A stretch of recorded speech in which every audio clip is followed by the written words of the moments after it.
Bonjour. La remontada.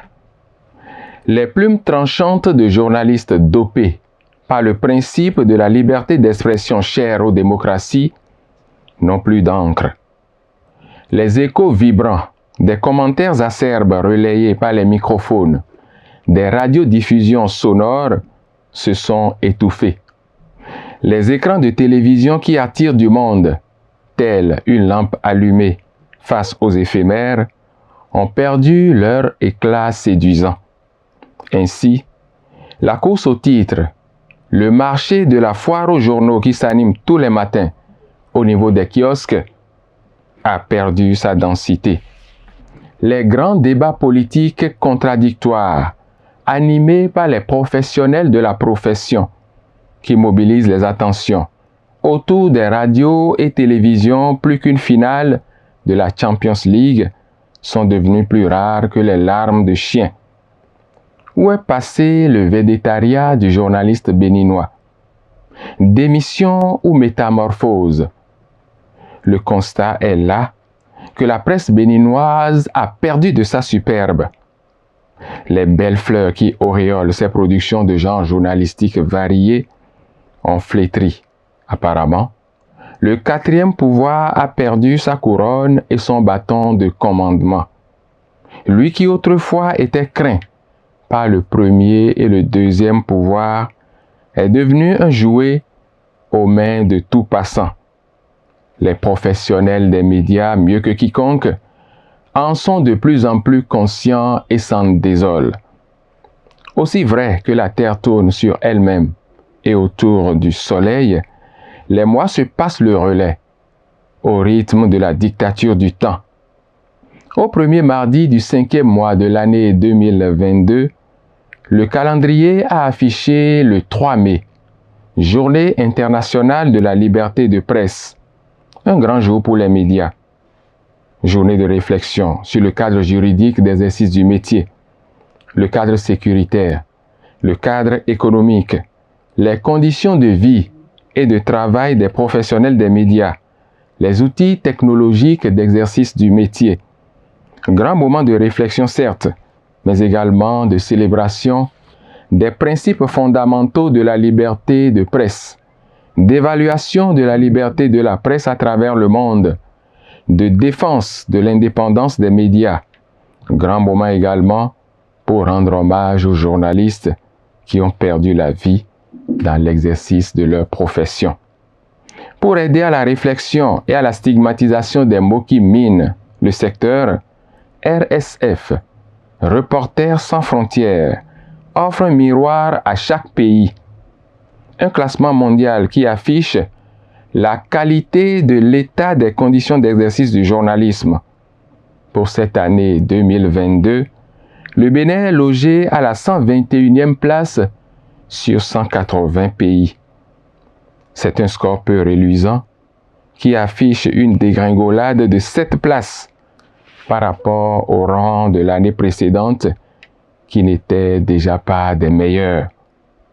Le mal est profond et lors de la commémoration de la Journée internationale de la liberté de presse, la déclaration conjointe CNPA, Conseil national du patronat de la presse et de l'audiovisuel, et de l'UPMB, l'Union des professionnels des médias du Bénin, n'a pas occulté les mots qui tirent le Bénin vers le bas du classement RSF. Il faut avoir le courage de le dire. Les acteurs de la presse béninoise étaient devenus amorphes. Plus d'initiatives véritables pour redorer le blason de la profession. Concomitamment, les associations de la profession étaient minées par les guerres de clochers, les intérêts personnels au détriment des vrais problèmes de la corporation. Les formations et les renforcements de capacités, l'amélioration des conditions de vie et de travail des organes de presse sont relégués au dernier rang. Plus de solidarité et d'entraide. Les PTF aussi ont reculé car les structures bénéficiaires manquent de méthodes de bonne gouvernance.